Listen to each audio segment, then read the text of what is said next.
Aí testava, depois abria com a Beto, lavava, né, com o carro, para conseguir achar e fazer o melhor trabalho, sabe? Tudo certo? Assim, na força. Eu tinha um videozinho para usar por isso uma vez no teste do mobilizando, tipo, e nada. E essa.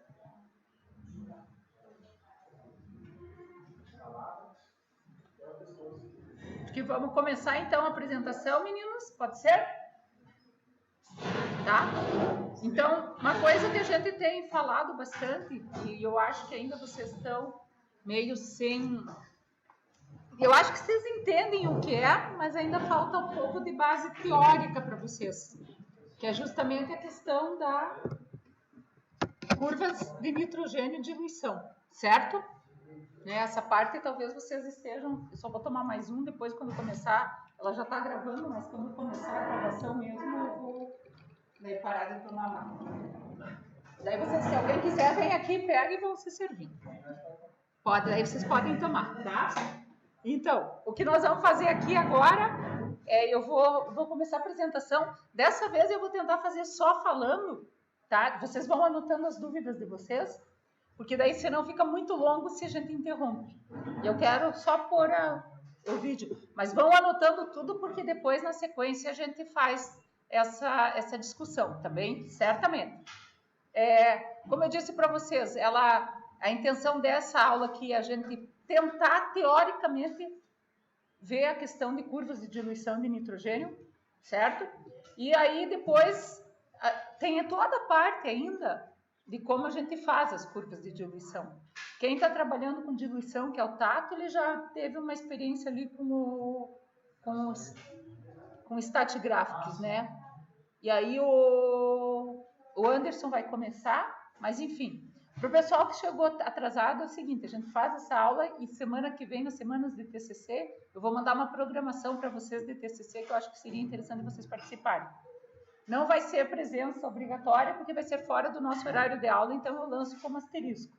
Mas todos eles são bem interessantes para vocês acompanharem, né? É de Litterberg, é de inversão de adubação, são bem interessantes os TCCs. É de nitrogênio, com a Sara apresentando a questão de clorofila, né? Medidas de clorofila e suas correlações com produtividade, que vocês vão ver que não tem nada, muito baixa, né? Então eu deixo para vocês assim, só para vocês ficarem atentos para isso. E também porque a gente já lança para decorar, a Isana estava preocupada com a presença, né? Eu acho que nós não vamos ter problemas de presença, certo? Espero. Tá tranquilo aí? Mas eu e a Zé estamos preocupados, pessoal. Tá mais ou menos tranquilo para vocês enxergarem? Então tá bom. Prof, quer a apresentação para você saber bem? Se você puder fazer, seria interessante. Coisa de meia hora, sim, não precisa muito. Eu preciso saber o dele para saber o que falar. Pode falar sobre essa questão mesmo que você falou ali, tá? Dos conteúdos, compare, sim. Tá? O que te chamou a atenção. Eu só fazer uma introdução para o equipamento, tá? Só para ter uma ideia do que Isso, pode ser. Então vamos começar.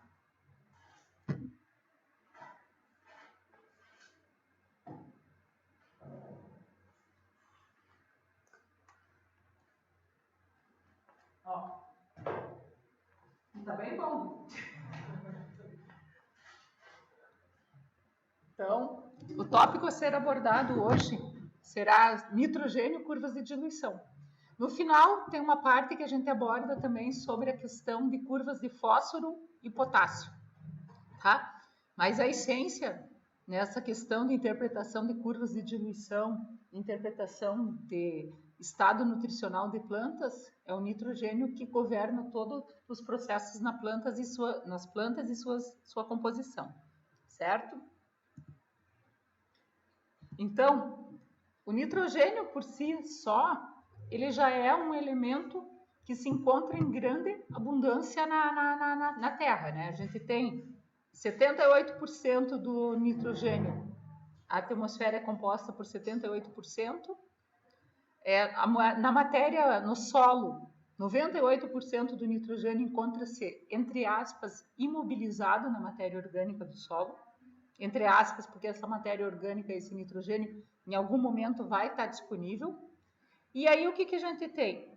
Para ocorrer essa mobilização, ou essa mineralização, essa matéria orgânica tem que ser decomposta pelos micro-organismos, tem que liberar amônio, que vai ser, no processo de solo, vai se transformar em nitrito e depois em nitrato. Ambas as formas que são absorvidas pelas raízes das plantas são amônio e nitrato. Um processo de perda que pode ocorrer com o nitrato, principalmente, que também é uma ação de bactérias, é a perda por desnitrificação, que nada mais é que a bactéria atacando o nitrato em busca de receptor de elétron, que é esse oxigênio que está aqui, tá? Mas são perdas. Lembre-se que a gente conversou também sobre perdas aqui, e que as perdas, por exemplo, no trabalho do Jonatas Piva, essa perda aqui, que muitas pessoas acham que é grande, ela não passa de 1,5%. No trabalho da Rosângela, a volatilização da amônia, que é essa outra perda aqui, nessa primeira forma que o amônio cai ao solo, da Rosângela não chegou também a 2% quando aplicado 200 kg de nitrogênio na forma de ureia, de uma vez só sobre o azevém. Então, nós temos muita coisa que a gente acha que é perda. Na realidade, grande parte do nitrogênio no solo, no ciclo do solo, ele encontra-se imobilizado. Só que como a gente ouve tanto que dos 100 quilos que eu coloco no solo, apenas 20, 50 entram na planta, nos induz a acreditar que o resto é perda. Mas são imobilizações temporárias, certo? Na natureza é mais ou menos assim. Então, tudo isso aqui é muito complexo, porque é complexo e é rápido. Como que eu vou determinar esse amônio, esse nitrato? Matéria orgânica não é um componente, se eu medir a matéria orgânica desse solo, também eu não vou ter uma boa predição de quanto que eu tenho de nitrato e amônio disponível para entrar para as raízes. Somado a isso, né, então as plantas crescem em ambientes ricos dele, mas esse não se encontra disponível. E somado a isso, nós temos a tal da fixação biológica de nitrogênio, que é outra forma de entrada no sistema. Como que eu vou medir e como que eu vou dizer do estado nutricional de um solo? Como que eu vou dizer o que eu posso esperar de um solo em que eu tenho uma entrada biológica como a fixação biológica de nitrogênio? Então, é muito complexo. Tanto é assim que vocês podem ver, não existe nenhuma determinação hoje plausível não, mas robusta o suficiente para me dizer se eu posso adubar ou não, ou se eu tenho necessidade de fazer adubações nitrogenadas, por exemplo, numa cultura como o milho, que é de largo plantio, né? Áreas imensas ocupadas no mundo. E aí o que acontece? Além disso, não bastasse que a própria planta fixe seu nitrogênio, a gente tem que saber que, por exemplo, se vocês têm um consórcio entre uma leguminosa e uma gramínea, o que a leguminosa está fixando aqui na região radicular está passando para a gramínea. Então, essa troca na rizosfera ocorre constantemente. E a análise em química do solo não é um bom indicador, porque ela não consegue detectar a situação de rizosfera, né? Toda a região onde tem uma raiz, na lateral da raiz, ou toda a região onde morreu uma raiz, o Tato acabou de falar da questão de que lá em Abelardo a gente está com um colchão de raízes de azevém agora, essas raízes vão morrer em breve. Onde ficam esses microporos, onde ficam esses canais preferenciais, ele está altamente permeado por nutrientes, por biologia, por exudatos das próprias raízes. E isso faz toda a diferença. A análise química do solo não consegue constatar isso. E para nitrogênio, isso é vital, mais que para os outros nutrientes. E a integração na zona das raízes, né, das plantas, leguminosas e gramíneas, também nos complica de fazer uma interpretação de nitrogênio. Ok? Além disso, vejam, se eu for fazer somente o teor de nitrogênio na planta, ok? Aqui está um teor de nitrogênio, vejam. Conteúdo de nitrogênio, quilos por hectare de nitrogênio. Como que eu obtenho esse quilos por hectare de nitrogênio? Eu vou lá, meço a planta, vejo a matéria seca e faço a composição de quantos por cento tem de nitrogênio. Todo mundo entendeu? Multiplico a porcentagem. Se essa planta tinha 2%, eu tenho 6.000 quilos. Quantos quilos por hectare eu tenho? Se a planta tem 2% de N, eu tenho 6.000 quilos de matéria seca, quantos quilos por hectare eu tenho de N? 2 vezes 6.000, 120 quilos por hectare de N. Então, assim sendo, esses pontos foram obtidos assim. Então, vejam aqui. Aqui são gramíneas forrageiras em fevereiro, março, abril e maio, tá? Isso de cada ano. Por que esse gráfico está para mostrar aqui para vocês? Vejam aqui a composição, por exemplo, em 1975. É antigo, mas é válido porque essa variabilidade do conteúdo e da quantidade extraída pelas plantas, ela continua sendo padrão. Ela varia muito de ano para ano, por condições climáticas, obviamente. Então, essa variabilidade eu não consigo controlar. E eu não posso fazer o teor, considerar o teor isolado, porque ele não vai me dar um bom indicativo desse estado nutricional. Porque aqui pode estar mais baixo, né? Mas não significa necessariamente que essa planta esteja desnutrida em nitrogênio. Pode ser que ela está com outro problema que não nitrogênio. E aí o que acontece? E a outra questão é que entre espécies, né?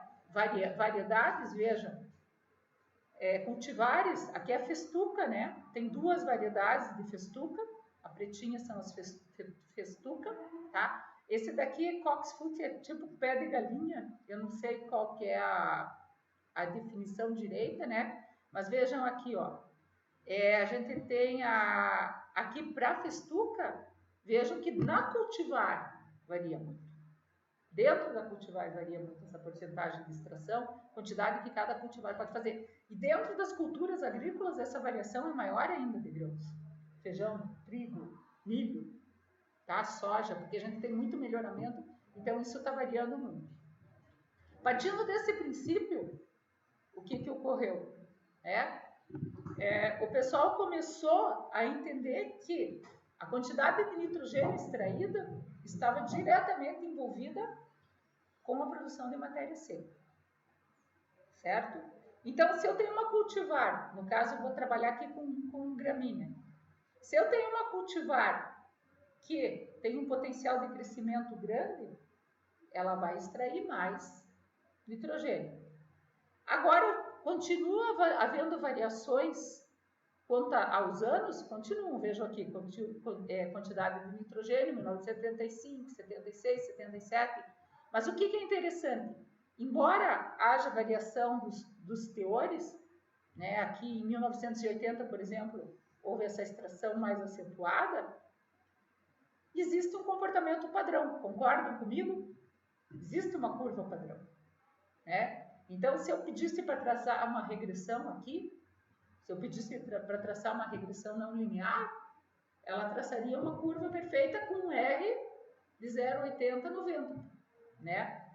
Então, é nesse princípio que se embasa que, embora eu isoladamente não possa interpretar os teores de nitrogênio, eu sei que fortemente existe uma tendência de alta relação de nitrogênio com a produção de matéria seca. Por que isso? É óbvio, a gente sabe que para haver incorporação de carbono de CO2, qual que é o elemento que mais atua? Nitrogênio, né? Para eu fazer incorporação de CO2 numa planta C4, para cada átomo de nitrogênio, eu puxo 4 carbonos. Numa planta C3, para cada átomo de nitrogênio, eu puxo 3 carbonos. Assim sendo, ele está diretamente ligado à incorporação de matéria seca na planta. É ele que determina, inclusive, a absorção dos outros nutrientes, como vocês vão ver na sequência. Como essa relação? Isso daqui fica muito claro no seguinte. Vejam que quando eu quero partir se eu quero fazer uma análise de planta, para saber se os teores estão adequados, como que eu faço? Qual que é a tradição da nutrição mineral nos diz? Ela nos diz para pegar, por exemplo, no caso do milho, né? A planta de milho está lá, apenas quando essa planta está pendoando, ou quando está no espigamento, eu tenho que pegar a folha bandeira, concordam comigo? A primeira folha bandeira oposta, certo? Então a espiga está de um lado, eu tenho que pegar a folha bandeira oposta abaixo. E aí eu faço a determinação do nitrogênio que tem ali. Só que o que e eu vou por uma tabela que supostamente era o nível adequado, certo? O que vai acontecer se essa minha planta, né, sofrer um período de estiagem? Como que vai estar a matéria seca dessa planta? Vai estar bastante acentuada, tão elevada quanto uma planta que não passou por um período de estiagem? Não. Ela vai estar. E aí o que acontece? Ocorre um fator concentração de nitrogênio. Ok? Então, aquele teor de nitrogênio, quando eu levo aquela folha para fazer análise, ele vai estar alto, ele vai estar elevado. Mas não significa que essa planta está bem nutrida. Significa que ela está com teores elevados de nitrogênio porque ela não cresceu. Ela ficou num tamanho reduzido em relação às outras plantas comparativamente. Por quê? Porque existe justamente essa forte relação entre matéria seca acumulada, que eu vou acumulando à medida. Nesse caso, essas gramíneas chegaram a produzir 12 toneladas por hectare, e o teor que existe dentro dessas plantas de nitrogênio. E essa relação é uma lei universal. Aí vejam aqui, também para leguminosas, aqui nesse caso o exemplo é com alfafa, certo? Né? Com diferentes pontos de rebrote, mas aparentemente existe uma curva similar. Já adianto que para soja a gente não tem encontrado essa curva, tá? O tarto não é o primeiro caso, a gente não tem encontrado essa curva de absorção e eu acho que até eu pus ali para frente, absorção de nitrogênio e produção de matéria seca. Ela não está tendo esse comportamento que a gente tem da curva padrão que foi feita ali por Lemaitre. Então, veja, então o modelo empírico de absorção e concentração de nitrogênio, ele funciona mais ou menos o seguinte. Lembram que a curva faz mais ou menos assim, ó? As curvas, em geral, têm esse modelo. Concordam comigo, ó? Que é um exponencial positivo, tá? Então, aqui é o conteúdo de N. Tem duas formas de interpretar e de apresentar esses dados. Uma forma é eu fazer o conteúdo de N quilos por hectare em relação à quantidade de matéria seca aqui no eixo X acumulada, matéria seca acumulada de planta, tá? E o que vai ocorrer? À medida que aumenta o conteúdo a produção de matéria seca, vai absorver mais nitrogênio. Ou o inverso, que está em relação à concentração. O que ocorre na fase inicial da planta, quando ela está crescendo? Na fase inicial da planta, ela vai ter um baixo teor, ela vai ter pouca matéria seca na área, concordam comigo? A gente vai estar trabalhando com 1 a 2 toneladas. Na fase inicial de crescimento da planta, o que a planta está absorvendo? Ela está absorvendo muito nitrogênio para assegurar a sua produção e seus componentes de rendimento lá para frente. Então, a concentração de nitrogênio na fase inicial vai ser elevada. Confirma? E aí, a partir que o tempo vai crescendo e essa planta vai crescendo, eu vou aumentando a produção de matéria seca, aqui no eixo X, acumulada, vai chegando a 12 toneladas, 13 toneladas por hectare. No entanto, ocorre o que a gente chama de diluição de nitrogênio. Porque o nitrogênio passa de uma função metabólica, que é na sua fase inicial, ele vai estar lá com 4, 5%, por exemplo, no azevém, começando com 4, 5%, mas eu estou com 1 tonelada, 2 toneladas por hectare. À medida que esse azevém cresce, e ele cresce em comunidade, então ele não tem como se espalhar para absorver a luz, né? São duas coisas. Antes do nitrogênio, antes da água, a gente tem que saber que o que determina a produtividade de culturas, seja grão, seja verde, massa verde, é justamente a questão de luz, né? Então a planta sempre vai estar programada para o seu primeiro ponto vai ser absorver luz. Quando está crescendo numa comunidade, no início o azevém tem insolação direta. E ele pode se dar o luxo de mandar todo o nitrogênio para uma função metabólica concentrada. A partir do momento que essa planta está em comunidade e ela começa a ter competição lateral, certo? Porque a outra vizinha dela, o outro azevém vai sombreá-la, ela tem que investir no quê? Ela tem que investir o nitrogênio no que a gente chama de componente estrutural. Então, ela sai daquela parte que é a função metabólica, que está no limbo da folha, esse nitrogênio, que está naquele verde da folha, e começa a jogar para onde? Para o colmo, para dar estrutura para que essa planta possa ir para cima, tá? Quando ela começa a jogar para a estrutura de sustentação, a gente sabe, se eu fizer uma análise da lâmina foliar e se eu fizer uma análise de colmo, em qualquer planta, onde que vai estar mais concentrado o nitrogênio? Na lâmina foliar, que está na função metabólica. Quando ele passa para a função estrutural, ele começa a diluir. Então, por isso que à medida que acumula matéria seca, ocorre diluição de nitrogênio. Tranquilo também? De novo, essa é o modelo empírico de diluição, né? Essa exponencial aqui que vocês estão vendo. Essa curva exponencial. Tá? Que a concentração de N está em função de um coeficiente da produção de matéria seca acumulada elevada numa constante de decréscimo, que é B1. Isso é universal. Aí a gente consegue tirar quais são essas constantes para C3 e para C4. E se quiser fazer mais especializado, a gente consegue ir para culturas. Tá bem? Então, esse é o princípio da história das curvas de diluição.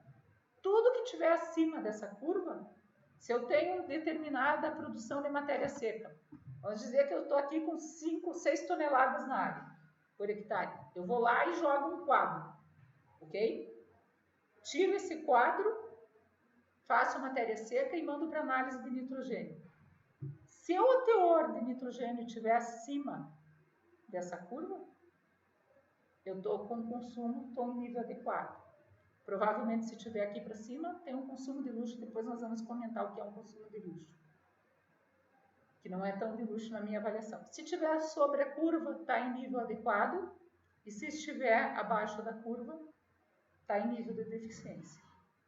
Por isso que é importante ter uma lei universal que eu possa usar como interpretação de teores adequados desde a fase inicial. Não precisa esperar chegar lá no final, quando o milho está, por exemplo, em pendoamento. A partir que aquela comunidade tenha 1 tonelada por hectare de planta, de matéria seca, eu já posso fazer essa análise. Vocês não vão precisar produzir a curva, obviamente, né? A gente já tem esses indicativos, já tem a curva, é apenas determinar a matéria seca e jogar para análise. Aí o pessoal pode dizer, mas demora muito, e realmente. Por exemplo, o produtor não pode esperar entre fazer a coleta, fazer matéria seca e aí ir para um laboratório na metodologia tradicional, esperar para ter essa determinação, porque vai levar 3, 4 dias. Aí que entra o NIRS, que é o que a gente está pesquisando, para quê? Para ter curvas de milho, de calibração de milho, pelo menos. Porque o NIRS é ali na hora. Embora eu tenha 90%, já é um belo indicativo, né? Então, a gente tem que começar a avançar. Por isso que eu insisto com vocês, a gente tem que começar a avançar nessas tecnologias mais de ponta, certo? Até aí, entendido? Entendido curva de diluição, né? Toda essa parte, sem problema nenhum. Aí, para onde que isso nos levou? Mas como que eu vou definir qual que é o nível adequado? Que está num nível que vai me dizer qual que é essa curva, por exemplo, para o milho. Então, esse é um trabalho, né, bastante antigo, que o que nos mostra? Nos mostra o seguinte, cada um desses pontos é muito semelhante ao que a gente faz na subparcela lá em Abelardo. A gente tem 4 ambientes em Abelardo, que são definidos pelas alturas de pastejo, pelo fatorial, 2 alturas de pastejo, 2 aplicações de nitrogênio, ou só para grãos ou só para pastagem. E aí a gente joga curvas, subparcelas com curvas de nitrogênio. Nesse caso aqui, esse daqui foi só um ambiente em que foram feitas curvas, provavelmente com 4 repetições, seja lá o que for, com 30 de N 80, 130, 180, 230, 280. O que era esperado? Primeiro, vejam que a produção de matéria seca do milho acumulado, eu não estou falando, não é a produção de grãos, produção de matéria seca do milho, ele chegou a 13 toneladas por hectare no pendoamento, quando ele recebeu quanto? 230, 280 quilos de N por hectare. 12 quando recebeu 130, 180, ok? Mas quando ele recebeu essas quantidades menores, no caso 30 de N, a produção de matéria seca acumulada foi limitada, concordam comigo? Né? E a concentração de nitrogênio aqui, ó, ela veio para... Né, também ficou mais baixa essa concentração de nitrogênio na planta. O que ocorre aqui? Vocês estão vendo que o decaimento dessas curvas são uma constante. Agora, olhando aí, qual que é a curva que vai me dizer que a dose é adequada? Onde está o limite de suficiente? Se é ou não? É fácil eu dizer aqui, ó. É óbvio que eu diria, olhando essa curva, que o 0 é insuficiente. 30, desculpa. Por quê? Porque teve uma limitação tremenda na produção de matéria seca acumulada da parte vegetal. Ok? Se a parte vegetal foi prejudicada, e existe uma correlação elevada entre a parte vegetal, produção de matéria seca vegetal e a produtividade de grãos, então eu sei que isso não é bom. Aqui também eu já acho, ó, vejam que com 230 quilos de N e 280, a produtividade foi 13 toneladas, certo? Então, compensa aquela diferença de 50 quilos de N. Então, já sei que aqui também não é o negócio, tá? Aqui eu tenho uma pequena redução para 12 toneladas, mas que eu consigo atingir essas 12 toneladas com 130 de N. Então, vocês entenderam? O que a gente precisava avançar nesse momento é para dizer qual que foi a dose e onde que está a diluição, onde está tendo consumo de luxo. Como eu falei para vocês, aparentemente, claramente, do 230 para o 280 tem consumo de luxo. Porque, embora, né, a gente tenha aumentos de conteúdo de N, aqui aumentou o N, tem um pouco mais de N, mas aumentou. Eu não tenho aumento de produtividade de matéria seca. E o 0 é baixo, o 30 aparentemente também. Como que a gente faz para decidir isso? Certo? Como que a gente faz para decidir essa curva? Ela funciona assim, vejam aqui, ó. Esse gráfico é aquele mesmo gráfico, desculpem, ó. É o mesmo gráfico aqui, só que sem essas linhas ligando, tá? Estão vendo que só tem os pontos aqui? Então, vejam aqui, ó. Quando ocorre aumentos de N% sem ocorrer aumento de massa, significa que eu já atingi o nível crítico. Então, estão vendo aqui, olha aqui, ó, esse ponto onde cruzou. Aqui a produção foi de 7, certo? Estão vendo que à medida que eu apliquei nitrogênio, aumentou o teor de N, mas a matéria seca não se mexeu? Então, esse é um ponto onde cruza a matéria seca, onde eu tenho de definição. O outro ponto está aqui também, estão vendo? Matéria seca estática aumenta a teor de N. Teoricamente, esse N que aumentou na planta é o consumo de luxo. Não compensaria eu aplicar mais N, porque ela já estaria no seu nível de suficiência. E assim vai. Se eu traçar uma linha que venha daqui até aqui, ligando esses pontos que são adequados, que não ocorre aumento, eu tenho a curva de suficiência. Entenderam como você dá a curva de suficiência? Então, essa curva nada mais é do que eu bato a máxima eficiência, eu bato onde que tem a maior produção de matéria seca e vejo onde aumentou o teor. O teor mínimo que está ali para dar aquela produção de matéria seca específica, ele é o meu nível de crítico. Acima delas, vai dizer que está tendo consumo de nitrogênio mas que não necessariamente seja necessário para a planta. Então, eu começo a obter essa curva de suficiência. E no caso ali, qual foi a dose? Agora aqui, por isso que ela varia, né? Você vai ver que ela varia conforme a condição de solo. Entendeu, Tato? Então, naquele slide anterior. ali não dá para você dizer, porque você vai ter o que? Provavelmente, Tato, eu acho que foi na de 130, tá? Não consigo, deixa eu ver. Eu acho que foi na de 130, ou 130, alguma coisa entre 130 e 150. Tá bem? Nesse caso desse solo aqui, dessa situação aqui. Mas quando eu obtenho essa curva naquele solo, porque eu saio da situação de solo, porque vejam, eu estou variando justamente a oferta de nitrogênio. E eu começo a ter uma curva universal, quando eu estou avaliando planta, nesse caso milho, independente do solo. Porque independente do solo, esse aumento, e vocês vão ver que eu fiz isso para a Marciele. A curva deu exatamente igual.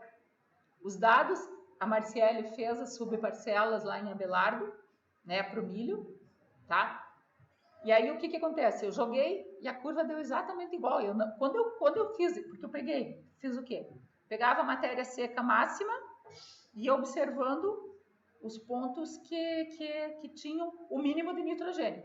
Matéria seca máxima aqui, mínimo de nitrogênio, matéria seca máxima aqui. Isso daqui, ó, fui cruzando nível mínimo de nitrogênio, tá? E daí mandei, pelo procedimento de equações não lineares, mandei traçar a curva. Vocês vão ver que deu exatamente igual a curva obtida aqui. Aí, a partir disso, exatamente não, deu diferença, acho que de 0,1, né? 0,55 do primeiro coeficiente. A partir disso, eu consigo dizer o que está em insuficiência ou não. Então, vamos partir aqui. Mas essa parte é bastante... Depois de a gente fazer essa discussão aqui, a gente pode ficar aqui, eu tento mostrar para vocês no StatGraphics como que eu tirei, tá bem? Mas essa parte é interessante que vocês vejam a concepção do modelo para entender como a que ele se presta, né? E aí, olha ali, tirando isso, saiu a tal da primeira curva, né? Aqui são os pontos críticos, que são justamente aqueles pontos onde tem um mínimo de nitrogênio para aquela produção de matéria seca, e foi traçada a curva. Os estágios do milho, certo? E vejam aqui a porcentagem de concentração de nitrogênio. Então, tirado aqui, ó, qual que foi a curva que foi tirada para milho nesse trabalho? Esse é o trabalho lá da França. Qual que foi a porcentagem de concentração de nitrogênio? O nitrogênio tem que estar expresso em porcentagem, não em miligramas por quilo, que é o que a gente, gramas por quilo, que é o que a gente está atuando agora. Mas a gente vai fazer o quê? Porcentagem. Vai ser igual a 3,4, que é uma planta C4, ela precisa de menos nitrogênio para produzir, né, matéria seca, versus matéria seca acumulada, que é SW, elevado a uma constante de diluição, que é justamente, vai nos explicar, essa constante de diluição é justamente essa redução da quantidade, de menos 0,37. Ok? Obtida lá por Lemaire, lá em 1991. Tranquilo? Tranquilo com essa curva? Vejam a curva da Marciele que eu falei para vocês. Esses são os pontos que eu fui separando lá. Máxima produtividade de matéria seca. No nosso caso, nós chegamos a 20 toneladas por hectare de matéria seca de milho, lá no final da determinação. Eu não cheguei até a produção de grãos, a Marciele parou aqui no momento do florescimento, do pendoamento, porque teoricamente não acumulava mais nitrogênio, mas o Tato já mudou, né? Eu já revi isso daí, a gente está indo até finalizar a cultura. Eu sei que a Flávia mudou para feijão, certo? Né? Então vejam aqui, ó.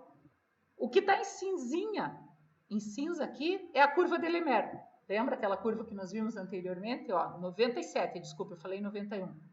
E porcentagem de N vai ser igual a 3,4 vezes a matéria seca elevado a menos 0,37.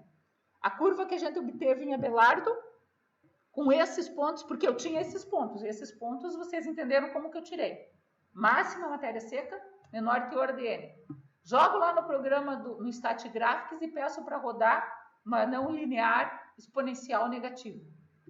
Saiu qual curva para Marciele? 3,3 vezes matéria seca elevado a menos 0,37. Qual que é o coeficiente e qual que é a correlação? 0,93. Certo? Então, o que que me diz? Tendo essa segurança, e agora que entra aquela tua dúvida, Tato, e eu já vou te mostrar como que entra essa interpretação, porque você me perguntou a dose, né? Eu já vou te mostrar como que a gente usa agora a dose. Tendo essa segurança, eu sei quais que são os níveis de suficiência. Sabendo quais são os níveis de suficiência, agora, em qualquer fase, vejam, se eu tivesse a determinação, quando eu tinha 2 toneladas por hectare de matéria seca lá naquela área, e fizesse o teor dele, eu poderia dizer se essa planta estava em suficiência ou não, tá? Então, a gente parte aqui, ó. Como que funciona? Vejam aqui, ó. Nível de suficiência, aquela curva que a gente obteve, certo? O nível mínimo de nitrogênio, que é essa aqui abaixo, o nível máximo. E aqui fica entre consumo, vamos dizer, de luxo, e aqui nível de insuficiência. Todas essas interpolações que tiverem matéria seca acumulada em relação à concentração de nitrogênio nessa matéria seca, que estiver acima da curva, estão em nível de suficiência. Abaixo, nível de deficiência. Ok? Pode falar. O início dessas avaliações de controle de slide tab era após o término das aplicações de nitrogênio? Não, aqui é 1 tonelada. A única coisa que propaga-se, né, e eu também já estou tentando fazer testes, principalmente com feijão, que é o seguinte: você tem que começar essa avaliação a partir de 1 tonelada de matéria seca. Deixa eu voltar aqui. Isso daqui praticamente, eu acho que a aplicação de nitrogênio, isso foi bom você falar, eu tenho que colocar, mas a aplicação de nitrogênio se deu praticamente aqui, com 3 toneladas por hectare, 4 toneladas por hectare. Depois eu vou fazer a equivalência. Então, já aqui eu tenho um bom indicador se preciso ou não aplicar. Ok? Mas tem que cuidar essa de 1 tonelada. Pro feijão atingir 1 tonelada é um drama. A soja já foi complicada, né, Tato? E aí a gente fica com pouco tempo para chegar até o final, certo? Então, para o feijão atingir 1 tonelada é complicado. A gente começa as amostragens antes. E eu acho que o feijão vai bagunçar que nem a soja, mas não custa testar fazer. De feijão não existe, não vi nenhuma curva de feijão feita. Então, a gente volta aqui, ó. Pode ver que como antes de 1 tonelada fica essa confusão, ele concentra muito nitrogênio antes de 1 tonelada, porque o nitrogênio está lá no tecido tenro de qualquer planta. Está no tecido metabólico. Depois que começa a diluição, por isso que foi, né, postulado que tem que começar a fazer essas avaliações apenas depois que atingir 1 tonelada. E aí, como que fica a curva? Né, nas 2 situações. Vamos ver se eu consigo explicar. Esse é o experimento lá de Abelardo, que tem o quê? Onde está corn and pasture é quando o milho foi plantado apenas nas parcelas que haviam recebido nitrogênio na pastagem. Esse milho aqui, esse gráfico aqui, diz respeito a milho plantado em parcelas que tinham recebido 200 quilos de nitrogênio na forma de ureia aplicado na pastagem no inverno anterior a esse plantio. Esse milho, em cima dessas parcelas, foram colocadas subparcelas, que eram o quê? Subparcelas que recebiam 0, 100, 200 e 300 quilos de N. Tá entendido isso? Aplicado no V6, durante o estágio V6. Essa daqui foi o corn N cash crop, foi o milho plantado nas parcelas que foram cultivadas sem nitrogênio aplicado na pastagem. Né? Essa aqui só recebeu, então, as subparcelas 0, 100, 200 e 300 nitrogênio. Tá bem? E aí, o que acontece? Partindo daquele princípio que a curva que nós obtivemos de suficiência era muito semelhante à curva que o Lemaire obteve lá em 97, o que a gente fez? A gente simplesmente traçou ali a curva Lemaire. Lembre-se que o princípio era o quê? De suficiência é o seguinte, tudo que tiver acima está ok, tudo que tiver abaixo está insuficiente. No caso do milho plantado sobre as parcelas que receberam nitrogênio na pastagem, a única que deu insuficiente foi a que não recebeu nitrogênio, no milho, tá? Lembro que esse daqui foi o primeiro trabalho que a gente fez, então ela estava começando o processo do sistema, entenderam? Aqui não tinha nada, né, mesmo de nitrogênio, tinha um pouquinho, mas estava ainda, aquele sistema ainda estava começando a se equilibrar em nitrogênio. Não estava consolidado. Então, precisou pelo menos de 100 quilos de N para que ela atingisse o quê? Que ela atingisse exatamente a curva de suficiência. Ok? Tranquilo para vocês? Por outro lado, o que ocorre aqui? No N-Cash Crop, que não havia sido adubado no inverno, está aqui a curva Lemaire, quantos quilos foram precisos aplicar de nitrogênio no estágio V5, V6 da planta de milho? Ele só foi atingir a suficiência com 200 quilos de N ou 300, que é muito mais do que a gente recomenda. Chama atenção para vocês disso. Porque normalmente, eu sempre falo, 150 de N no máximo. Vejam que a suficiência dessa produção foi atingida apenas com 200 quilos de N por hectare. Por quê? Porque aqui eu não tinha residual de nitrogênio, né? O serviço aqui foi feito com 100 quilos de N, porque eu já tinha um residual de nitrogênio que estava lá no sistema. E aqui não tinha. E vejam como a curva, outra coisa que é interessante da gente enxergar aqui, vejam como a curva de diluição, ela apresenta realmente o mesmo comportamento. Sempre. É outro ponto interessante, né? A limitação de produtividade. Vejam que aqui chegou a 20 toneladas por hectare de produção de matéria seca. Aqui, uns 18. Aqui no N-Cash Crop, aqui, que só dependeu do nitrogênio vindo do milho mesmo, a gente não passou de 18, mesmo com 300 quilos por hectare. Isso eu estou falando de produtividade de matéria seca. Produtividade de grãos foi igual, um pouco melhor ainda para essa situação aqui. Tá bem? A correlação desses índices com a produtividade de grãos que nós fizemos dá 80% a 90%. Então, eu posso dizer que se eu estudar esses índices, eu tenho chance de acertar 80% a 90%. No caso da análise foliar, mesmo lá no pendoamento, esses valores baixam para 30%. Ok? Então, ele é uma ferramenta potente para a gente poder avaliar o estado nutricional da planta. Diga, pode fazer. Mas no final, a dose foi a mesma, no caso? Que eu joguei 200 no inverno e 100 no verão, para dar a mesma resposta?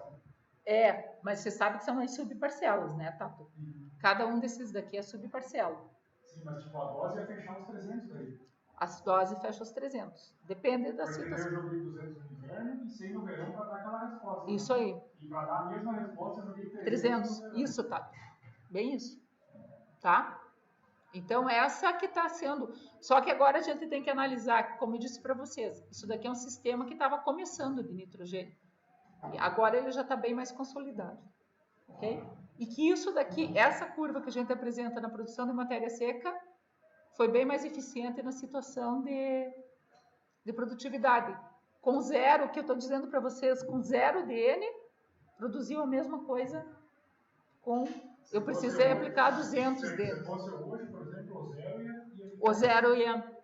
A hipótese é que se fosse hoje, o zero iria ficar em cima da curva Lemaire. Tá bem? E ali no NG, 200, 300? Isso aí. É, porque o NG, pelo que a gente tem observado, ele não consegue manter o nitrogênio no sistema. As adubações de N-grãos que a gente faz no milho, mesmo colocando 200 quilos de nitrogênio, constantemente a gente vê a resposta da produção de matéria seca do azevém, por exemplo. Hoje foi nítido, dessa vez foi nítido de novo. A gente colocou 300 quilos de N nas culturas de grão. Tá certo que houve a exportação via silagem. 200 quilos na silagem, mais 100 quilos no feijão, que não deve ter extraído nem esses 100 quilos. Então, teoricamente, eu devia ter uns 100 quilos de N. Só que isso não aparece lá no azevém, lá para frente. E que eu estava trabalhando com uma leguminosa, que produziu um resíduo de 4.000 quilos por hectare de matéria seca. Só que não aparece esse resíduo. A planta cultivada de azevém na sequência continua respondendo. Tá? Então, gravaram essa situação do milho aqui? Agora vejam aqui. Oi, pode voltar. Interessante, muito legal esse gráfico. Depois legal se tivesse tabela de produtividade desses níveis também, conhecer, né? Para dar uma olhada. Isso. Então, o que está acontecendo? Nós estamos produzindo o artigo do Marcos de Borto, que está tratando justamente de componente de rendimento, produtividade, solos, Litterberg, e o da Marcelli, que trata dessas curvas de diluição, porque é muita informação. E aí agora nós temos que migrar num terceiro artigo, que é juntando todas essas informações que nós temos, para sair essa tua correlação, que eu também acho que é o mais importante, a gente saber qual que é a eficiência desse método de prever produtividade.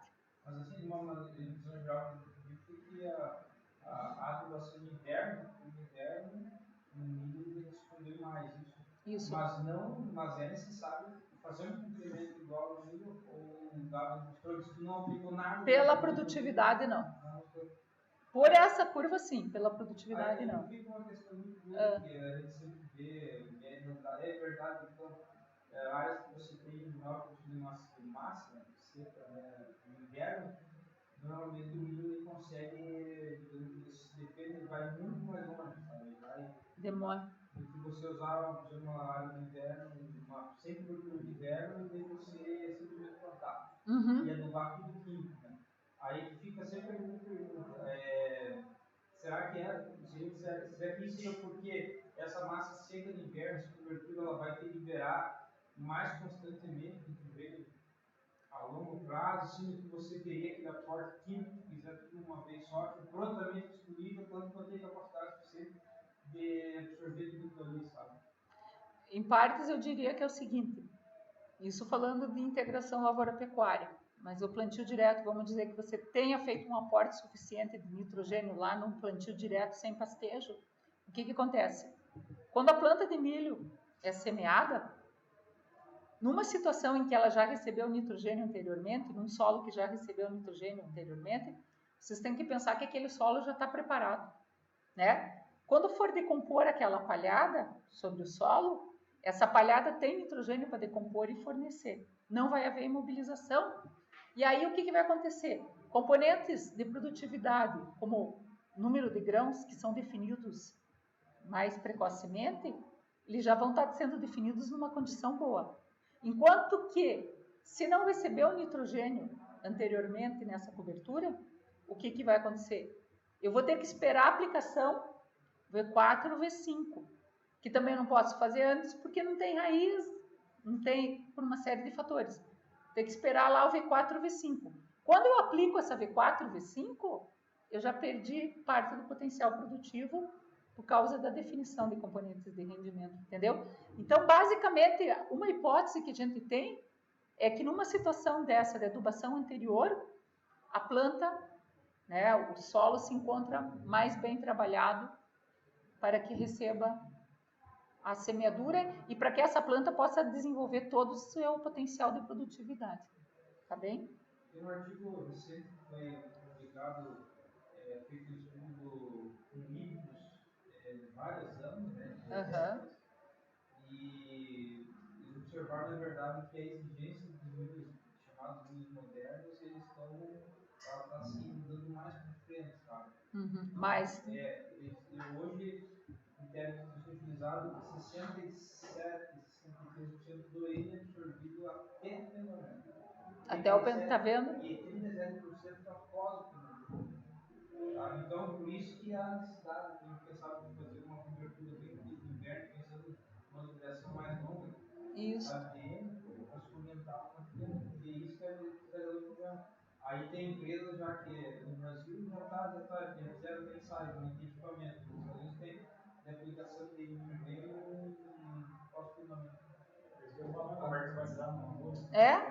Não tem. Nós já estamos usando. E aqui daí já estamos testando, já vi, inclusive, que Santa Teresa fez, mas é manual.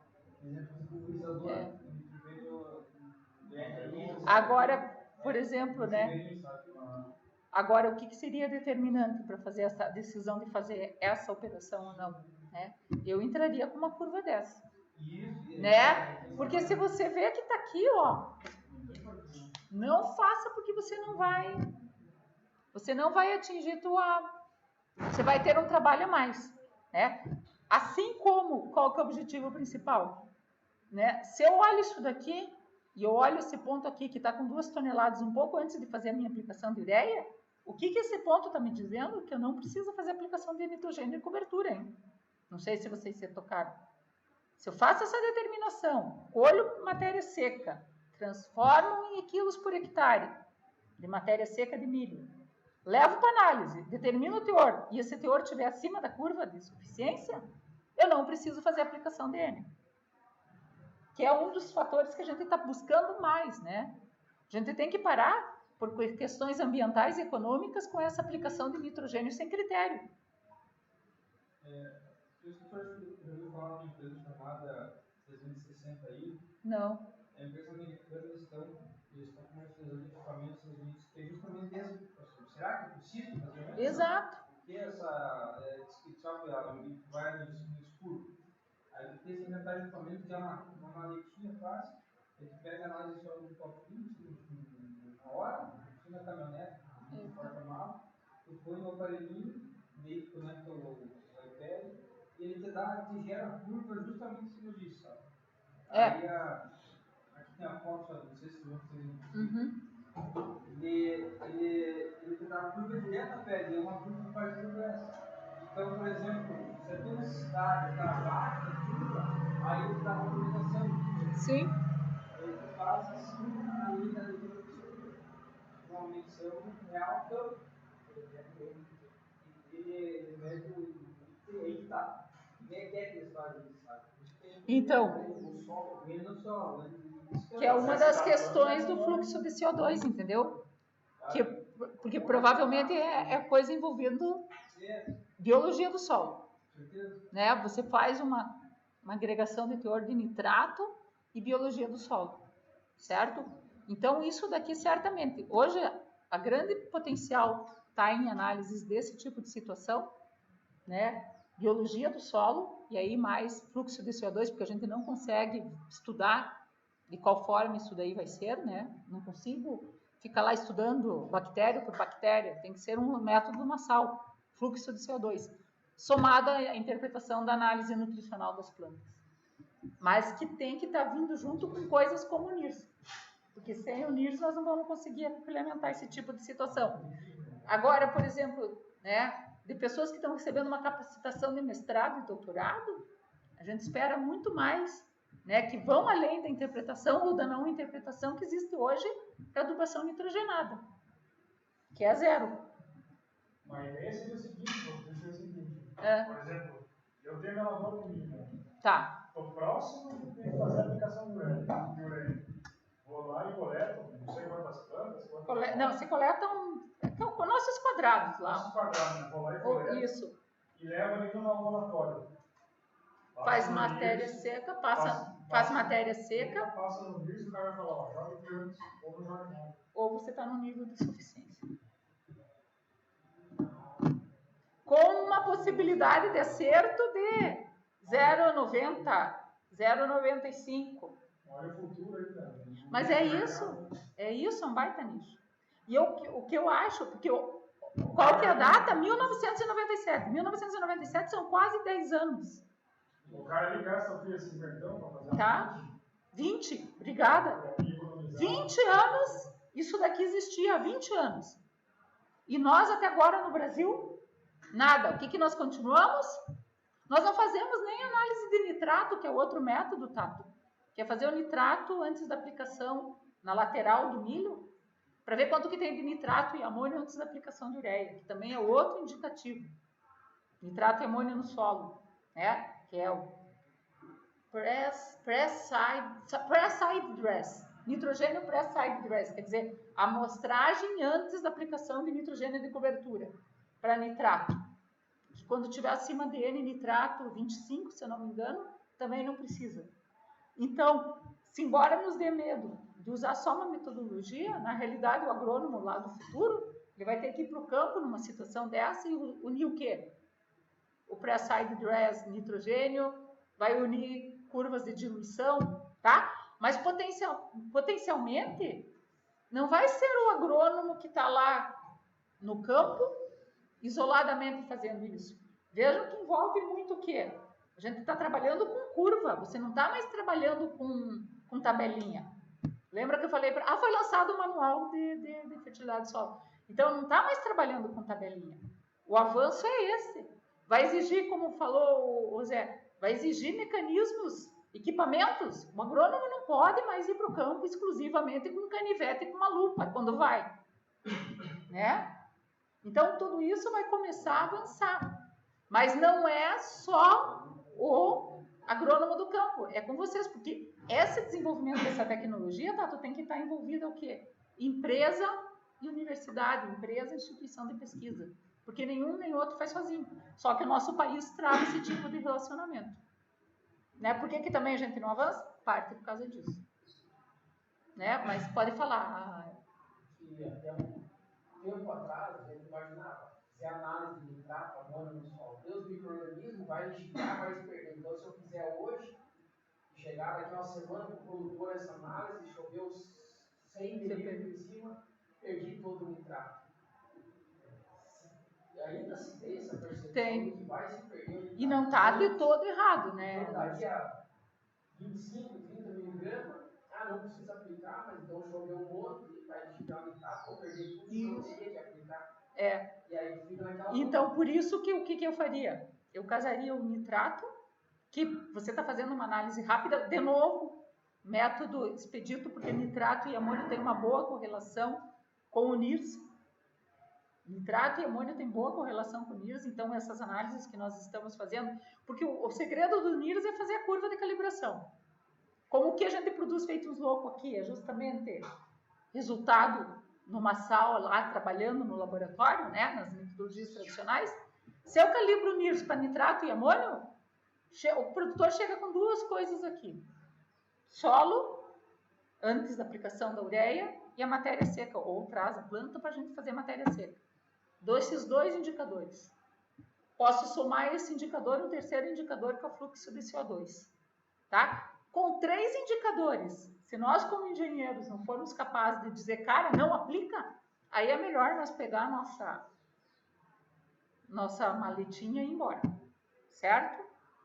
Então, a intenção é justamente, né, quando a gente estuda aqui ciclagem ou adubação de sistemas, é tentar passar para vocês ideias de ferramentas para vocês irem além do que está sendo feito no campo. Tem risco? Tem. Né? Nada evolui sem risco. Vocês não vão evoluir nada sem risco, e esse é o objetivo. Ok? Mas entendeu, Anderson? É bem isso. Posso ter risco, o nitrato pode se perder, é mais né? Não é um indicador tão constante. Agora, essa curva de diluição, pelos estudos que a gente vem fazendo pro milho para azevém, ela é uma curva sólida. É um indicador robusto. E aí eu começo a confiar mais. Tendo uma rede de pesquisa, mais pesquisadores, diferentes locais, cruzam os dados, dá para formar. Dá para fazer uma tabela, assim, dá para ter as indicações. Tranquilo. Fez ali. Quer dizer, não é. Vocês acabaram de falar, é um baita negócio. É um baita nicho de mercado. O que nós estamos fazendo que não vamos para frente? Mesmo NIRS, mesmo CO2, pro CO2, tudo isso é nicho de mercado. Mato Grosso. Né? E a gente não trabalha com isso. E a gente, lê os manuais, os livros, estava recomendação de adubação nitrogenada. Valor de matéria orgânica, expectativa de rendimento e uma faixa ampla que não está. De aplicação. Então, não diz nada. Uma coisa que é legal no manual aí do Paraná, agora que você falou, Anderson, Porque, veja, no manual do Rio Grande do Sul e Santa Catarina sempre tem recomendação de reposição. Lembra que eu sempre falo para vocês, cara, é muito, muito, muito. Essa daqui veio um índice que quando está em excesso, não aplicar. Está indicado lá. Então, já é um avanço, né? Saiu, tá bonito, só não está impresso. Só tinha um exemplar lá, né? Mas ele já está saindo, eu acho. Quando tiver impresso, eu sou autora também, mas, né, das forrageiras, quando ele tiver impresso, eu já aviso vocês. Eu acho que vale a pena adquirir. Né? Não sei nem se eu vou ganhar se eu não vou ter que comprar, porque está sendo impresso pelo Núcleo Paranaense de Ciência do Solo, e aí os caras, né, como tudo na ciência, está complicado. Certo? Uma coisa que tu falou legal é expectativa de rendimento, sabe? Sei. Porque no campo, sabe, dependendo do norte que tu usa, a resposta muda muito. Também, perfeito. Aí, sabe, por isso que fica aí, isso são coisas, claro, é um afinamento que se ia ter, um nível mais, mas por exemplo, beleza, quer uma seca para precisar, quer passando, né? E aí tu pega a variedade do cliente. E vocês viram eu tenho um vídeo meu que eu sei, pode botar 300 pontos no cliente, ele não vai passar no centro de pensar. Mas eu tenho vídeo que se trabalhar com isso, eu te garanto que está acontecendo fácil. Perfeito. Então, aí é outra conversa, né? Também, porque o produtor, por que o produtor trabalha com expectativa de produção? Ele não te olha, e é um erro grande, mas ele não trabalha com rendimento. Ele trabalha com produtividade. Para ele produzir, talvez quanto mais ele produzir, mais ele está ganhando. Perfeito. Mas não é necessariamente, o isso aí, é o luxo que está botando mais. Se tu está trabalhando com uma coisa que produzindo mais, não está gastando mais. Então, exemplo que a gente dá sempre, tem um grupo muito grande ali em Guarapá que trabalha em 6 fazendas. E os caras não são os exemplos da produtividade da região, mas são o grupo que mais ganha dinheiro. Eles trabalham com rendimento de lucro por área. Então, a média de deles, normalmente, de milho, fica ali com seus 10,5 toneladas. Os outros fazem 12. Só que eles ganham muito mais, porque eles jogam, trabalham com fazer. Perfeito, mas é a sustentabilidade econômica do sistema, né? Só que quando eu estou fazendo eu também acho uma loucura, essas competições de produtividade. Fico pensando, cara, por que competição de produtividade? O Rio Grande lançou soja 6.000. O projeto do Rio Grande lá é soja, que me perdoe, mas 6.000 quilos por hectare de soja. Tá? Pra quê? Isso é um projeto para um estado. Não estou falando que é o produtor tal que eu vou olhar para ele e falar, nós vamos atingir 6.000. Que já seria um absurdo. É um projeto de estado. A base de irrigação, de não sei o quê. Para quê? Certo? Quando eu estou sobrecarregando o ambiente, como vocês falaram, né? Eu estou jogando nitrogênio que não vai ser absorvido. Estou jogando nitrogênio para escorrimento superficial, que isso sim é um perigo tremendo. Né? Não a lixiviação, mas o escorrimento superficial do que está ali, né, sem ser assimilado, e tudo isso está na filosofia nossa de trabalho. Mas por quê? Porque, você sabe, isso daí dá giro econômico. Gira a cadeia do agronegócio. A cadeia do agronegócio, se eu for falar para um produtor que ele não precisa aplicar potássio, como eu digo para vocês sempre, hoje nós poderíamos economizar aqui na nossa região tranquilamente 50% do potássio. Metade. Isso eu estou sendo bem, né, conservadora, porque podia ser mais. Mas isso, o que vai acontecer? Segura a cadeia. Micronutriente nem se fala. Tá? Mas tá entendido? Mas olhem aqui, ó. Então, dá para ver claramente que quando eu aplico nitrogênio na pastagem, ele passa para a cultura de grãos, vocês entenderam isso aqui? Agora vocês imaginem que em cima dessas curvas, que estava recebendo nitrogênio, e essa aqui que recebeu nitrogênio no milho, foi cultivado azevém. Tá? Então, o que eu estou dizendo? Estou dizendo que na parcela grande, esqueçam as subparcelas agora, nessa parcela grande aqui o milho foi cultivado e não recebeu nitrogênio. Tá? Porque continua sendo N pastagem. É aquele milho que a gente cultiva, que eu acabei de falar para vocês que produziu a mesma coisa quando foi produzido aqui, que recebeu 200 quilos. A gente veio, coletou o milho e sobrou, se não me engano, 8 toneladas por hectare de palhada de milho nessa área aqui, em ambas aí, mano. No corn, no milho, o cash crop que recebeu 200 quilos. Plantei o azevém nessas duas situações macro. Plantei azevém aqui e plantei azevém aqui nessas parcelas. Pedindo para vocês esquecerem as curvas de subparcela.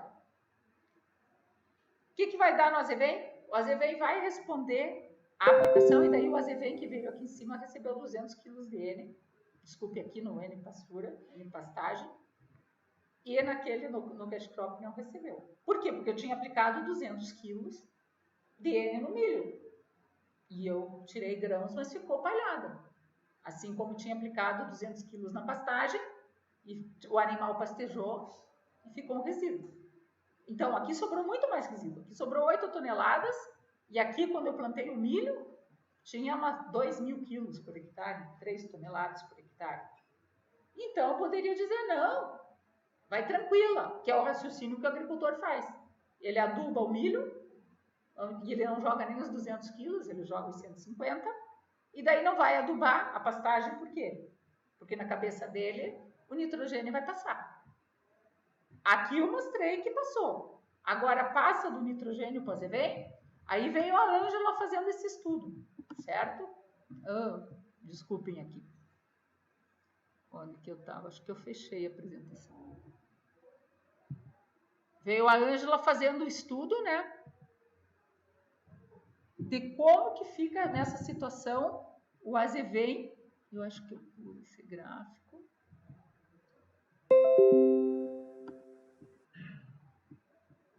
Acho que aqui. De como que fica o azevém cultivado em cima dessas parcelas que receberam nitrogênio ou não. Que é isso aqui, ó. Então vejam aqui, ó. Curva Lemaire. Agora vejam que é uma curva para a planta C3. Lembram que aquela lá para a planta C4 era 3,4. Aqui é 4,8. Eu preciso muito mais nitrogênio para produzir mais matéria seca. Por quê? Entenderam? A concentração numa planta C3 de nitrogênio tem que ser maior para produzir a mesma quantidade de matéria seca. Se eu tenho uma produção de 4 toneladas por hectare de azevém, eu tenho que ter 25% a mais nitrogênio do que 4 quando eu estou produzindo 4 toneladas de C4. Porque lembra que eu falei para vocês? Para cada átomo de nitrogênio, eu incorporo 4 átomos de carbono na fotossíntese, matéria seca. Para cada átomo de nitrogênio, na planta C3, eu incorporo 3 átomos de carbono. Mostrando que na planta C4, a eficiência é 25% maior já. Mas, em compensação, a qualidade nutricional, obviamente, de uma planta C3 em proteína vai ser melhor, certo? Que não seja leguminosa, nas gramíneas. Então, vejam aqui, curva das plantas C3, já é 4,8. Aqui, essa curva que está bem abaixo, o que é? É a planta que foi cultivada apenas sobre o resíduo do milho e que tinha recebido 200 kg de N anteriormente. E essa aqui é a curva da planta que foi cultivada nas parcelas que não tinham recebido 200 kg de N no milho, que o milho trabalhou só com o nitrogênio que tinha sido aplicado anteriormente na pastagem, que produziu igual e que foram aplicados, que receberam 200 kg de N no perfilhamento. Então, está mostrando o quê? Que não adiantou esperar que o nitrogênio que estava no milho entrasse na planta, no azevém que vem na sequência. Qual que foi a produtividade máxima acumulada de azevém que não recebeu nitrogênio? Olha a limitação onde ficou. 8, 10 toneladas, 9 toneladas. Qual que foi a produtividade de azevém que recebeu nitrogênio? 16. Vocês lembram a diferença das outras? Eram bem poucas, né, no milho. Outra coisa que mostra, nesse caso aqui do trabalho da Ângela, é a Ângela Bernardon aqui, o que aconteceu? O nitrogênio foi aplicado todo de uma vez só, 200 kg de N, na forma de ureia. qual que é a hipótese que o pessoal manda parcelar? Porque vai ter muita perda, porque vai se perder, vai se perder.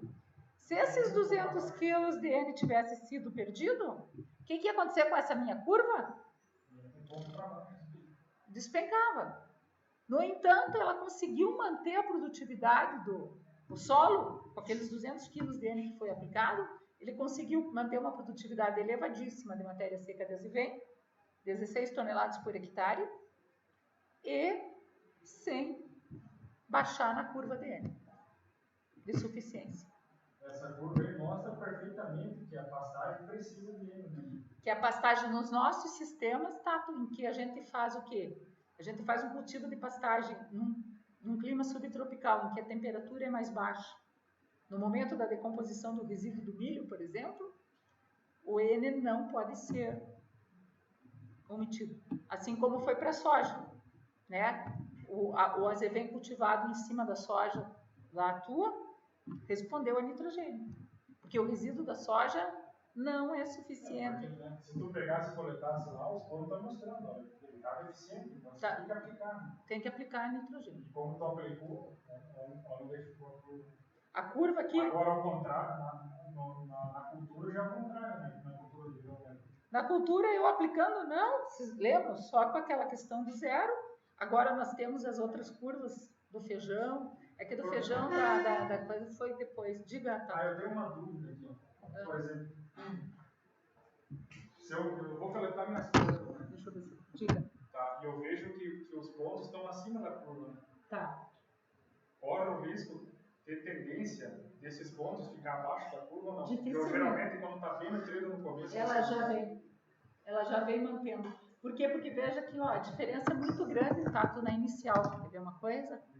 Onde ela está bem nutrida, ela sai com 5% de N. Uma planta de azeite. Está até acima. Aqui ela sai com 4%. E lembram, o que é recomendado em pastagens? Parcelamento. Né? Já vou mostrar para vocês. Na pastagem, mais fortemente é recomendado. Quando uma pessoa põe adubo na pastagem, ela põe 100 quilos. Se ela parcela em 3 vezes, ela vai estar colocando 33 quilos, 30 quilos. Não serve para nada nessa fase inicial. Na fase inicial, eu tenho que colocar adubo nitrogenado sem medo. Principalmente para planta que eu estou trabalhando com matéria verde, que eu quero com produção de massa. Grão, mas grão me prejudica a produção de componentes de rendimento. Tá entendido? Deixa eu voltar aqui onde eu estava, senão eu me perco a sequência. Opa. Então, veja, a gente viu a curva, viu como obtém pontos críticos, a obtenção do milho, mostrando que a curva obtida em Abelardo, muito semelhante à curva que o próprio Lemaire, lá 20 anos atrás, obteve. Aqui, como que a gente estipula níveis de consumo de luxo, níveis de deficiência. Aqui mostrando como que era a situação de resposta à aplicação de nitrogênio em milho em uma situação de solo que foi adubada a pastagem, em uma situação de solo que a pastagem não foi adubada. As respostas são muito mais efetivas, eu preciso de muito maior dose de nitrogênio para atingir a suficiência do que quando já recebeu anteriormente. E aqui a gente tem o seguinte, então, de acordo com essa situação, as pessoas foram fazendo pesquisas e foram obtendo as curvas para espécies, né? Então, vejam, para a espécie C3, a curva fica mais acima, por quê? Porque eu preciso de mais nitrogênio, né? Maior concentração de nitrogênio para uma mesma produção de matéria seca. Então, veja, para produzir 4 toneladas de matéria seca, deixa eu pegar aqui, de trigo, eu preciso uma concentração de 3% de nitrogênio. Já para produzir 4 toneladas de milho, sorgo, eu já consigo trabalhar com 2,5, que é a suficiência. Tá entendido? Então, as pessoas foram fazendo essas curvas, tá? E aí, a gente tem as curvas e os coeficientes para cada espécie. Então, vejam, gramíneas temperadas. Né? Aqui ele está fazendo em produção dele, por isso que é 48, mas é 4,2, ó. 48, mas no caso de diluição, isso daí é 4,8, equivale a 4,8. é 48 e o de acúmulo 0,32. Ou se fosse diluição, seria 0,32. Para alfafa, 4,8. Então, quando eu estou falando de uma gramínea temperada, o azevém, realmente, ele é extremamente rico nutricionalmente, né? Mas precisa muito mais nitrogênio para trabalhar. O amendoim, o trigo, a canola, o arroz, o arroz precisa de muito, né? Tomate, milho, sorgo e gramíneas tropicais. Então, esses valores vão baixando à medida que você vai trabalhando com C4. Tá bem? Eu preciso menos nitrogênio para produzir a mesma quantidade de matéria seca com C4. E esse é o potencial do nosso país. Né? Por que nós temos a solução da cana? Carbono, sempre falo para vocês, carbono é energia. Cana é uma planta C4, certo? Nós temos a benção de poder produzir o ano inteiro. Eu posso passar de um ano para outra planta no solo. Quer dizer, nós temos toda a solução na mão de sistemas sustentáveis, mais parte por causa disso, porque eu consigo ocupar mais carbono. E nós temos subtrópico aqui também para fazer outro tipo de exploração. Então, o país podia funcionar como uma maquininha muito perfeita, né, que nós não estamos conseguindo aproveitar, infelizmente. Não sei por quê. Certo? Diga. 1 menos B onde? Aqui? Aqui é porque é o inverso, ele está fazendo o acúmulo de nitrogênio. Lembra que tinha tanto o acúmulo quanto a diluição, né? Então, aqui não desconsidere essa parte, vai apenas para dizer que a diluição é negativa. É 1 vezes menos B, que o coeficiente tem que ser negativo daí. Para ver o decréscimo do exponencial, entendeu? Parece que é 1, né? É aquela... Mas eu não sei se esse é de acúmulo. Mas assim, basicamente é o seguinte, você simplesmente, quando você transforma de acúmulo de nitrogênio em diluição, você só divide por 10 aqui e eleva um negativo. Quando é acúmulo de nitrogênio, é o 48 vezes o positivo elevado à matéria seca, o positivo aqui, tá? Desse coeficiente B. Feito? Então, olhem aqui, ó. E aqui é o seguinte...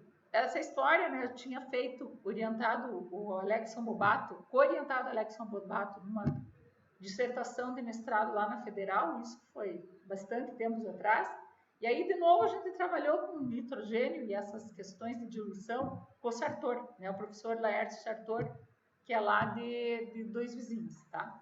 E aí a gente fez a equação Lemaire de diluição para o Papuã. Isso daqui é Papuã. Planta C4, ok? E isso daqui é alta massa, quer dizer, eu tinha bastante massa residual, eu mantinha acho que com 3.400 quilos por hectare, e baixa massa residual, que é nos 2.000 quilos por hectare de Papuã, sobre o solo, pastejo de canela. E aplicando doses de 0, 200 e 400 quilos de N, e aí vejam que a curva C4, ela também, estão vendo aqui que chega a aumentar a concentração de nitrogênio aqui quando tem 400, né? Então, vamos dizer, aqui é um hiper, super consumo de nitrogênio de luxo, né? 400 veio aqui para frente. O único momento que apareceu redução de produtividade para o Papuã foi realmente com 0, né? Seja na alta altura ou na baixa altura, baixa massa, na residual ou alta, veja que está baixo. Aqui aparecia mesmo com 400 em uns dados momentos, apareciam essa redução. Agora eu queria que vocês prestassem atenção na extração de nitrogênio. Qual que foi a extração de nitrogênio dessas áreas com planta C4? 400 quilos, 500 quilos do Papuã. Chegando a produzir também, quanto? 20 toneladas por hectare. Tá bem? Aqui eu não fiz a curva porque eu não tinha as subparcelas, eu não consegui ver a dose de suficiência, tá? E aí o que acontece? Mas uma coisa que nos chamou a atenção foi o seguinte, ó. Lembra que eu falei para vocês que normalmente a gente parcela a adubação nitrogenada, concorda? Né? E a gente nos chamou a atenção porque, vejam, nos 200, na fase inicial, que é o quadradinho, apareceu muito quadradinho abaixo. Estão vendo aqui?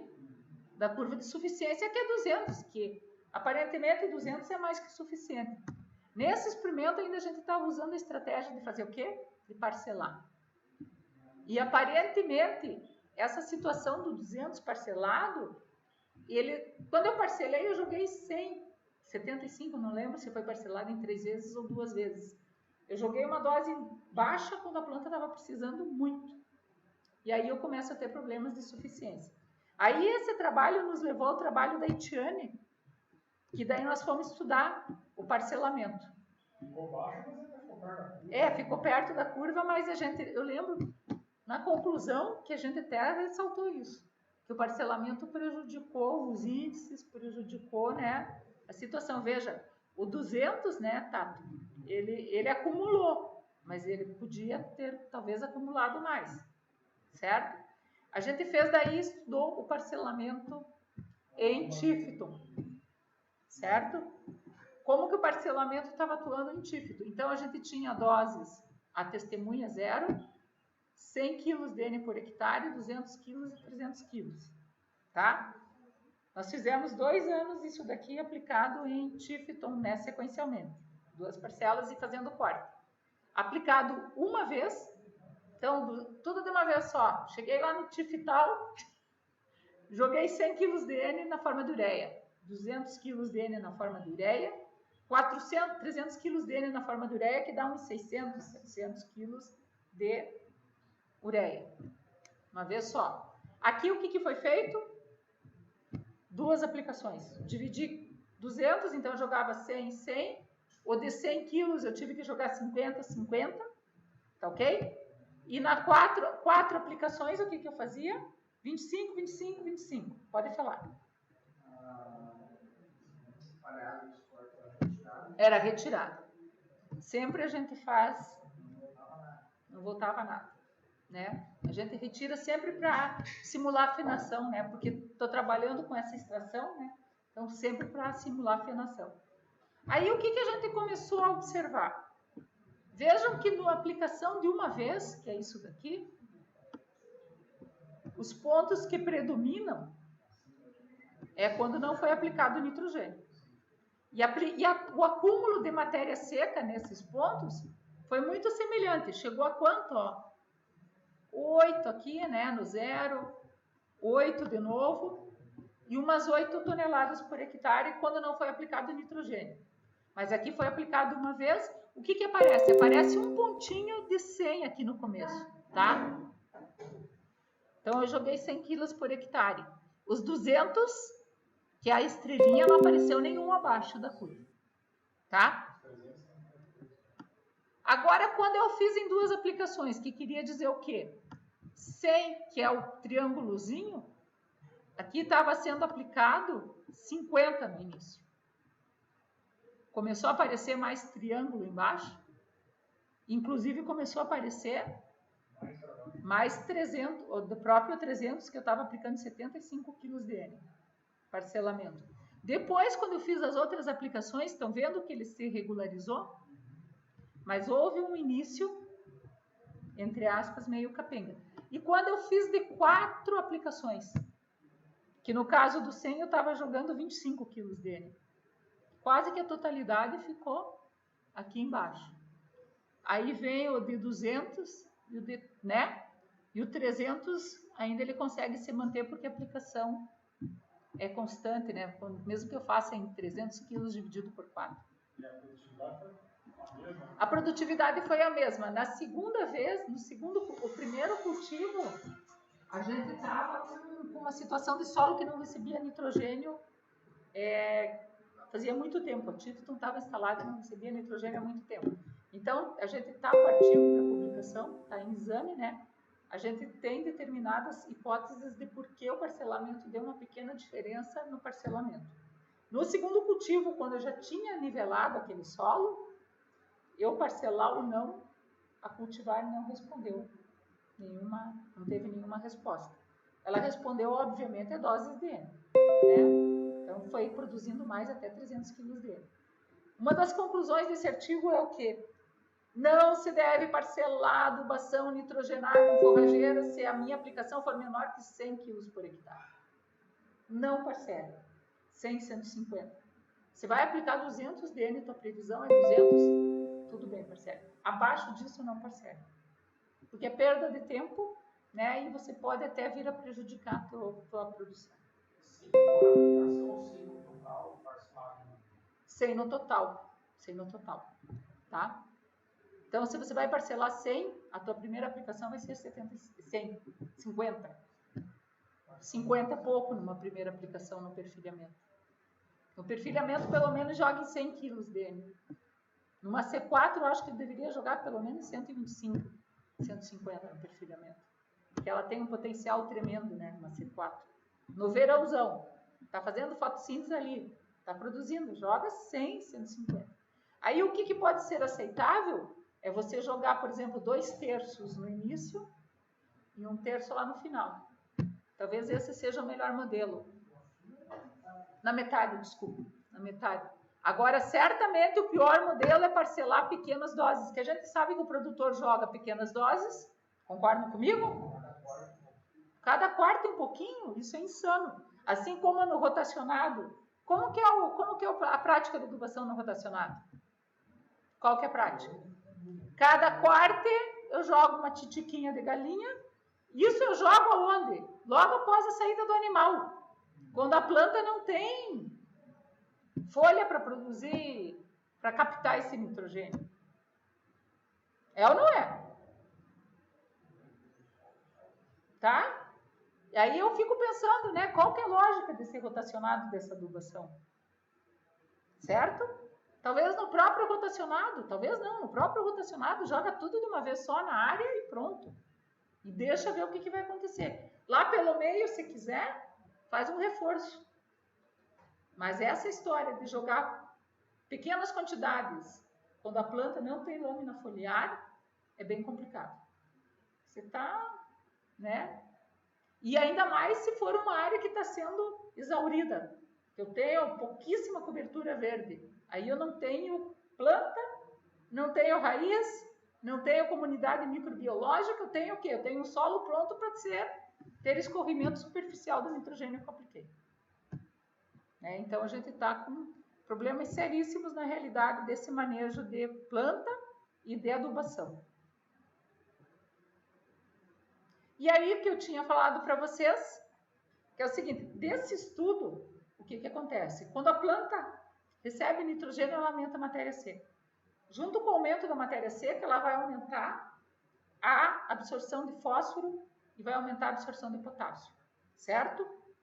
Então, entrou nitrogênio, entrou fósforo, entrou potássio, a planta cresceu, ele vai chamar mais fósforo e potássio. E aí, esses dois pesquisadores, o Salé e o Yuche, em 1991, estipularam essas equações. Eu ainda não tenho segurança, confesso a vocês. Essas equações aqui ainda não me desceram muito bem. Acho que a gente tem que pesquisar melhor. Mas o que eles estipulam? Eles estipulam que o teor de suficiência do fósforo é o seguinte, é essa equação em relação ao teor de nitrogênio na planta, entrando na planta. Então, aquela matéria seca, lembra que vai diluindo? Ela vai diluindo, segundo esses caras aqui, esses franceses, vai diluindo nessa equação, dessa forma. E o de potássio, também em função do teor de nitrogênio, vai diminuindo nessa proporção. Tranquilo? Como que fica isso traçado em curvas?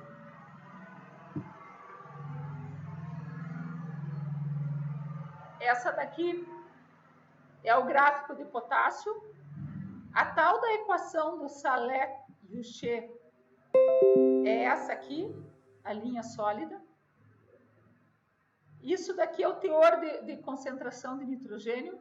Lembre-se que é o inverso aqui, né? A maior concentração de nitrogênio vai estar no início do crescimento da planta, concordam comigo? Então, a matéria seca, ela está, na realidade, acumulando daqui para cá, concordam?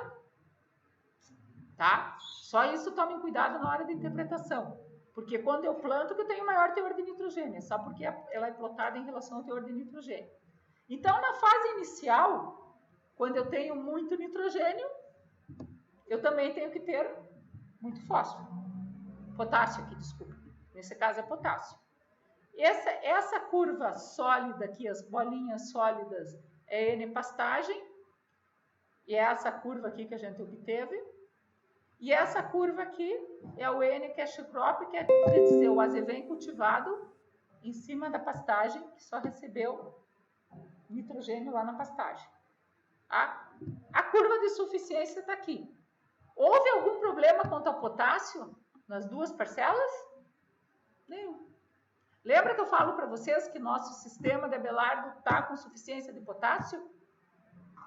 Se eu fizer a inversão de potássio também, agora, lembra que nós propusemos, por exemplo, se eu adubasse com potássio apenas o feijão agora, só os N-cash crop, eu não ia ter problema nenhum. Por quê? Porque aquele solo e o sistema está com suficiência de potássio. Eu consigo separar se está com suficiência de nitrogênio e potássio por essa curva. Lembram que essa curva é do azevém. Lembram que não dava suficiência de nitrogênio no N-cash crop? Por quê? Porque o nitrogênio não passou. O potássio passou? Até porque eu estou aplicando, então eu consigo separar o efeito aqui. Tá? Só que me parece, vejam aqui, olha, tem muita... A curva ainda no N-cash crop aqui, onde eu apliquei nitrogênio na cultura agrícola, ela dá até uma semelhança com a curva do Salé-Riouché. Só que vejam a nossa curva da pastagem. Muito louco, né? E aqui é uma planta ó, que chega a ter 6% de potássio. Lembra que você falou teor de potássio elevado da aveia?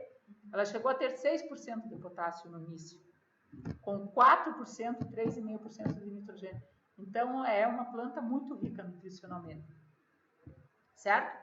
Agora, a curva de fósforo. Na pastagem, vejam que à medida que eu vou acumulando matéria seca, ou seja, eu vou descendo aqui, porque o teor de nitrogênio vai baixando, eu entro com um problema, uma possível deficiência de fósforo. Não sei se é verdadeira. Não sei se é verdadeira. Quanto no N-cash crop, que é onde eu não apliquei nitrogênio e cultivei a pastagem, o que aconteceu? Lembra que eu mostrei para vocês que a produção de matéria seca do azevém, naquelas parcelas que não receberam nitrogênio no azevém, foi mais limitada. Quer dizer, a planta não exauriu esse solo ao máximo, certo? No N-pastagem, essa planta, aqui no final, estava produzindo quantas toneladas mesmo de azevém? 16 toneladas de matéria seca. Aqui ela ficou em 8. Então, pode ser que esse solo, no final, não aguentou fornecer o fósforo. Embora, vejam qual que é a concentração de fósforo aqui, ó. Vejam que é baixíssima. À medida que a concentração de nitrogênio baixa, a demanda é muito baixa, ó, não sobe de 0,4%. Tá? Para uma planta C3, que é o que teria mais nitrogênio. Qual que era do potássio? Lembra que eu mostrei para vocês? Qual que é a concentração de potássio? 5%, 6%. Nunca esqueçam. Qual que é a concentração de fósforo? 0,4%. Então, nunca comparem em planta a concentração de fósforo com potássio. O raciocínio é completamente diferente. As necessidades de fósforo são 10 vezes menor na planta que a necessidade de potássio. Principalmente para essas plantas C3. Está entendido também? Em função do nitrogênio. Porque olha aqui, ó, Tato, tá vendo que ele não dá uma tendência? Veja que eu não tenho nenhum ponto que jogue lá que eu possa fazer uma curva. Olha a distância dos pontos. Enquanto quando eu tenho essas, tá vendo que essa curva tem um ponto que joga a curva lá para cima? Aí faz com que eu tenha um coeficiente B mais acentuado, faz com que o R aumente. Quando eu tenho uma situação assim, essa curva é quase não significativa, porque não teve... O que essa curva, enfim, está dizendo, Tato? Que a concentração de nitrogênio não o que alterou de concentração de nitrogênio na minha planta de azevém não alterou nada o potássio. Lembra que eu falei para vocês que o fósforo? Lembra que eu falei para vocês que eu ainda não estou muito contente com essas curvas? Que diferentemente o nitrogênio, em que pelo menos boa parte das plantas que eu venho estudando, eu vejo essa queda, aqui não. Ó, Mas por que será que se eu apliquei nitrogênio na pastagem, por que me deu deficiência de fósforo? Porque a planta de pastagem, quando eu apliquei nitrogênio na pastagem, pensa que ela está produzindo 16 toneladas por hectare. Essa produção de 16 toneladas por hectare vai tirar fósforo até o último. Como nós temos os óxidos e hidróxidos de alumínio que fixam esse fósforo, pensa que eu coloquei o fósforo lá no início. Tá? Embora a necessidade, a gente fala que ela vai exaurir. Mas veja, eu estou falando de 0,4%, 0,2%. Concorda? É interessante fazer uma adubação de fósforo na pastagem. Pois é, Tato, o problema é que vai ficar em superfície. Não sei se esse fósforo vai descer. Tá? Vai ficar Indisponível. Então, a gente tem que contar com o orgânico aqui. Na realidade, a gente tem que contar muito com uma vez. Mas essa é na base. Lembra que em todos, os dois receberam fósforo. 4%, 5%. Não é um solo degradado. Tá? A hipótese é essa daí. O que acontece? Você está tendo problema. Mas eu não sei se essas curvas são reais. Tá? quantificar o fósforo indisponível. Eu acho que a gente não avança muito. A gente tem que quantificar fósforo orgânico. Né? Eu acho que a grandes... Mas aí, quando a gente for pegar uma fração superficial do solo, eu vou quantificar tudo. Como assim? Fósforo orgânico? Tem muito inorgânico. Mas não, mas separa. Isso, por isso que eu digo, separar para fósforo orgânico. Embora a grande parte, lembra que eu falei para vocês lá na defesa da tese do Leonardo Deis, que trabalhou com essa quantificação de fósforo orgânico e inorgânico em sistema de integração, ele chegou à conclusão que a grande parte do fósforo que está na planta está numa forma inorgânica. Sim, também. Então é muito complicado. O fósforo é bem complexo. Lembra que o fósforo, eu sempre digo para vocês, eu ainda não comecei a mexer. Pela técnica tá? que eu fiz, eu vi pelos saltos. Então. E como a digestão ela é pseudo total, você pega inorgânico que tiver ali. Então, e aí você tem fósforo inorgânico ligado a óxido, hidróxido de ferro e alumínio. E aí? Que não está disponível. O problema é que é isso aí, você quantifica junto. Entendeu? E aqui na planta, a coisa bagunça. Agora, se vocês me perguntarem, será que realmente isso daqui estava com deficiência de fósforo? Acho difícil. Para produzir 16 toneladas, você não produz 16 toneladas de matéria seca com deficiência de fósforo. Tá? O que talvez isso daqui esteja mostrando é que a gente sabe que vai ter uma extração muito forte. Ok? Talvez abaixo, mas foi uma produção muito elevada para eu dizer que esse troço estava com deficiência de fósforo. Tanto é que no início não estava mesmo. Ok? E agora, a mesma história com as curvas do milho. Só que o milho veio antes dessa cultura, né? Potássio de novo. Olhem aqui, ó, a curva no milho, tá? Olhem a curva do Salé e o Xepa potássio. Que isso daí é a mesma para C3 e para C4, que eu acho que aí também é um grande problema. Vejam o potássio aqui, já é o trabalho da Marciele, também em função das curvas subparcial. Apareceu alguma deficiência de potássio no final do cultivo também, né? Porque aqui, ó, 1%, daí ele baixa. Então, eu acho que aqui tem algum problema também lá para os finais do cultivo. Ok? Agora, olhem fósforo. Fósforo, em compensação, estava todo abaixo da curva para o milho. Tá? Tinha deficiência ou não tinha? Não sei lhes dizer. Teoricamente, não era para ter. Porque a produção de matéria seca de milho também foi muito elevada. E aí, a grão que foi baixa, a gente teve seca, era um milho silagem, foi baixo, que eu digo que foi 6 toneladas, mas não teve diferença entre as doses de N, né, comparativamente. Certo? Então, eu diria que para a questão das curvas de fósforo e potássio, para a interpretação, a gente tem que ir com parcimônia, e é o que a gente está fazendo, a gente está se debruçando para estudar mais. Talvez a curva, vejam, seja uma outra aqui, não seja essa daqui, especificamente. Talvez seja uma curva mais abaixo. Teria que fazer as curvas de suficiência. Nós teríamos que fazer dose crescente de fósforo, doses crescentes de potássio, que é outra coisa interessante. É uma tese, não precisa fazer em integração laboratorial. Mas sabe qual que é a vantagem? Esse aqui é fósforo na planta. E o fósforo na planta tem uma confiabilidade ótima. Você só vai, que nem você fez, lembra que você fez dos liter bags? Você só vai fazer o quê? Você só vai pegar e fazer a digestão e mandar ver. Entendeu?